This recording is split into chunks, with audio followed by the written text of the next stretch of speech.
Good morning, everybody. Today, we're going to talk about taxes again. We're taking it in bite-sized pieces. We're going to talk about the T1135, the foreign income verification requirements for Canada Revenue Agency. So for all of my friends that live in Mexico and you've become temporal permanent residents, you've left Canada, or even if you haven't left Canada, if you vacation here and you've bought a vacation property, do you have to file taxes? Well, yes, that depends. So what I'm going to do is I want to take you right into the Revenue Canada website because these are meant to be educational videos so that you can find your way around. You know, doing taxes should not be difficult. Having said that, let's jump right over to the Revenue Canada website, okay?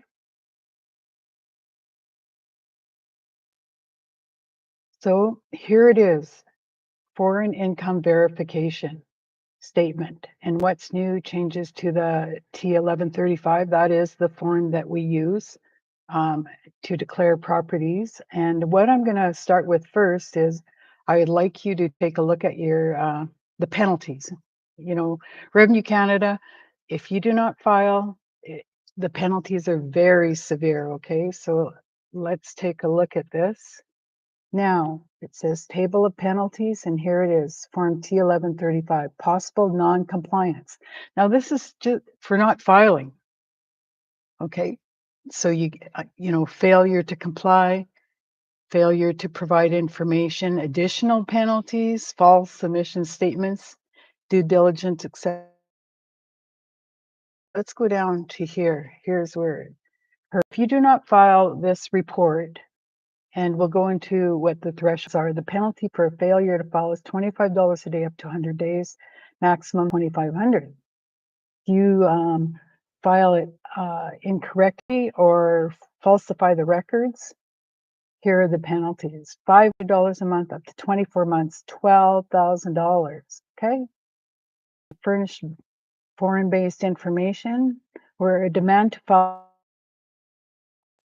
under the Income Tax Act, and you or the partnership or whoever knows the circumstances, the penalty is $1,000 per month up to 24 months to $4,000. So any additional penalties, 5% of whatever resulted in the requirement to file the return.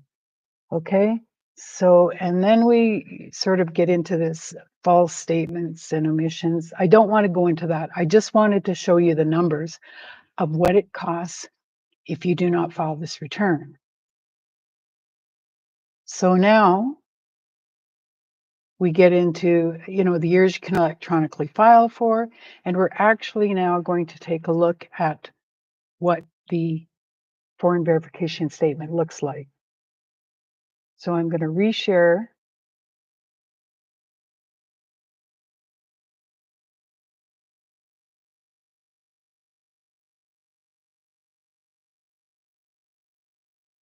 My screen. Here we go. Apologies. Technology is great when it works. Okay, so here is the form. Now, I hope you can see that. I hope it's very clear for you. So basically, at the top of the form, you have foreign income verification, a few instructions. Now, the instructions are always at the end of the form, okay? So I want to go down here and just teach you a couple things about Revenue Canada. Down here, it tells you the year the form was produced, all right? And I just downloaded this. This is the latest form. You can download it PDF fillable or PDF you can manually, you know, fill it out and then go on electronically and fill it out. This just tells you the year that the form was updated. So always make sure you've got the current form. Now let's go to the very end because those instructions at the top, they aren't, you know, totally clear or complete. Always, always read the instructions before starting. Just take the time. Who has to follow this form? Okay, you have to follow the form if you have property that was greater than 100,000 Canadian. All right. So an individual trust might not have to file the form if you first became resident of Canada. The following entities do not have to file a T1135: a mutual corp, mutual fund, non-residents or investment corps, person whose taxable income is exempt from Part 1, registered investment, trust, partnership, as described above. So, this is for simple purposes. The reason I'm doing this is because a lot of Canadians are moving south to Mexico in their retirement years for a lot of reasons. Our dollar goes further, even now with the peso, as long as, if you're selective in where you live and what cities you live in. Puerto Vallarta has become as expensive as Vancouver these days, just so you're aware. You can still find rentals out of the area, or people are purchasing up the coast, Bucerias, Lo de Marcos, La Pineta de Jaltemba, all the way up the west coast to San Blas. A lot of Canadians. There are expat communities. Some people choose not to live in an expat community, more the culture. But it is very, the quality of life is very good for the cost of living that we pay here. Our dollar still does go away if you don't want to live in, metropolitan areas. Okay, what kind of property do you have to report? Funds or intangible properties. So if you have patents or copyrights, again, tangible property outside of Canada, we're thinking if you've bought yourself a condo or if you bought yourself a house, in Mexico, or property. All right. Shares of capital stock, interest in, shares of corporations, bank accounts. Yes, if you're holding investments. The biggest thing I prepared this for was for if you were holding tangible property as your winter home, or maybe you have decided to locate in Mexico permanently during your golden years, or at least for a few years. Okay. And it talks about property that does not include, held exclusively for carrying on an active business. So Canada and Mexico are the same. You're taxed on residency. So if you're operating a business in Mexico, you will be filing taxes with the Mexican authorities, SAT. All right, that's why Canada can't. It's based on residency. And, you have to have tax treaties. Talks about shares, interest, personal use, property, you know, bicycles, those sorts of things. You can read section 54. It's not so an interest to acquire any of the above noted in a foreign property. So there are questions and answers on the website, but what is most important to us right here is how to complete the form. So if the total cost of spending property held at any time during the year exceeds 100,000, so 100,001, but was less than 250, so 249,999.999. Okay, the form has been designated to provide you the option of completing Part A and B. So in short, the 100,000, you complete Part A. If it's greater than the 100,000 but less than the 250, you complete Part B. Okay. So that's what we're going to go up and complete. The functional currency. So, if you pay pesos, you do the conversion to Canadian dollars, you're allowed to use the average. The Revenue Canada website does provide the conversion rates you can use, or you can use the conversion rate at the end of the year. I would recommend at the time the title transferred, and we know title takes longer to transfer here in Mexico. It's not like Canada. They do it online instantly. I've helped people do their taxes, and sometimes their title, they haven't gone up for 9 months, depending if they're in the rural or, more commercial areas, up to 9 months. So technically, do you own that property until you have title? No, not in Mexico. So I would look at the date that you purchased the property, that exchange rate, as opposed to using averages. The currency, with all the elections, with all the pandering that's going back and forth on trade and threat of tariffs, it's just fluctuating widely. So keep your original documents, look at the conversion date. You can go to the Bank of Canada, you can use exchange rates. There's enough tools out there, print it out, attach it to it, and so that you have that documentation. Okay, so let's go up and let's take a look at the form and how to fill it out. See, so I put here if the property is greater than 250. All right. So here we go. This form must be used for 2015 and taxation years, okay? Complete and file this form if at any time in the year the total cost amount to the reporting taxpayer of foreign property was more than 100,000. If an election has been made to use a functional currency, there's down below, state the elected functional currency, and any instructions are more down below. Is this an amended return? First of all, no. Okay. So you're going to put here, are you an individual, corp, trust, or partnership? So I'm dealing with individuals. I will do corporations. I'll get into tax on corporations after tax season for our personal taxes. I wanted to focus right now between now and April 30th on personal taxes. So your first and last name, your social insurance number, okay, and that is it. This isn't the address of the property you might own in Mexico. Okay, if the total, ticks the box that applies, if the total of all specified property held at any time exceeds 100 but less than 250, complete Part A or B. So we're going to just complete Part A for that, right? I don't know. I just give them the information that they require. I never give more. So under Part A, the simplified, the funds, is it funds, is it shares, is it a debt, indebtedness, interest, real property.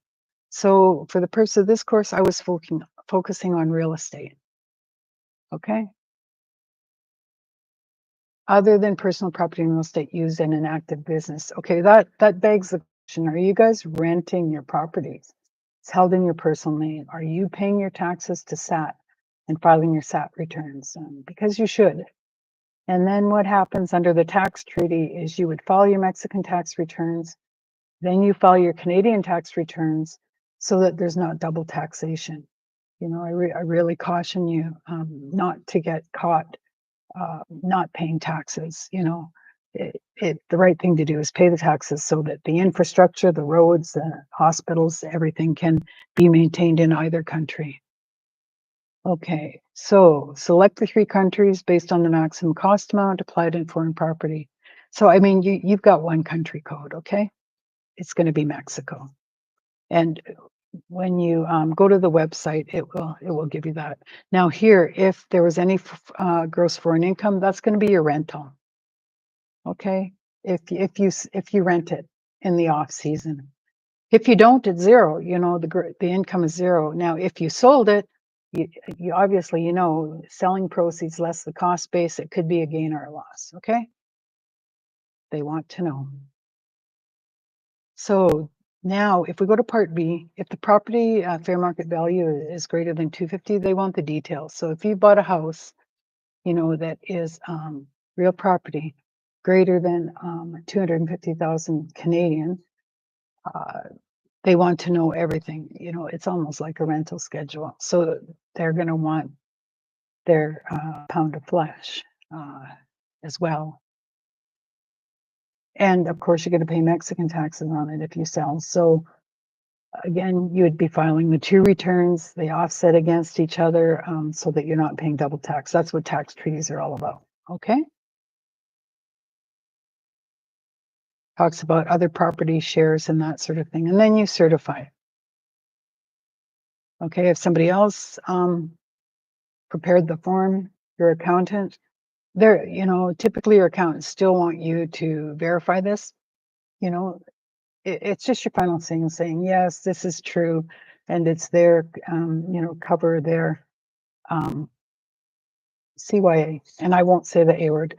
And they want you to certify it as well. Okay, so you saw what the penalties are. You know that if you have a property value greater than 100,000 Canadian, you're going to have to declare this. Here's your category codes for your countries. what is it basically?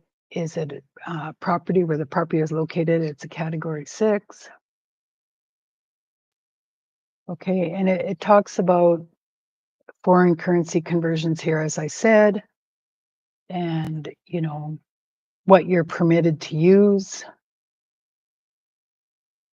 And then everything has gone to a paperless environment, e-file. If you paper file, it's going to get lost if there's, if there's errors, and that typically, Revenue Canada, they do fine you, and then it's up to you to appeal. Now, I wanted to show you something. If for some reason you didn't know this, you weren't advised, and if Revenue Canada is not looking for you, there's this thing called voluntary disclosures.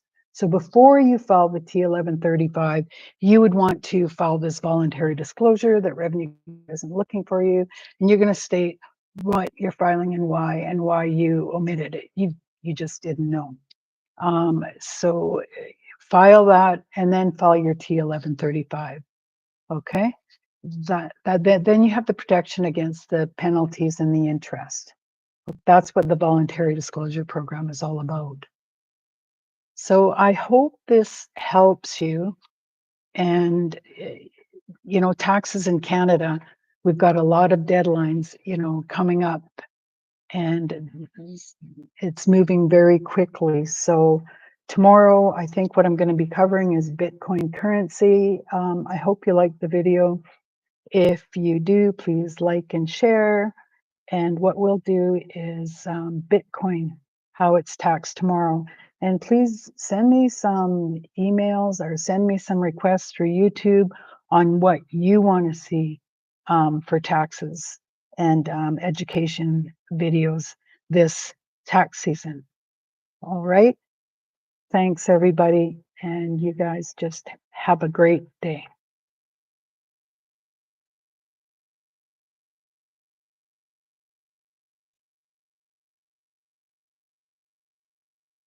I'm just going to put my email in the chat.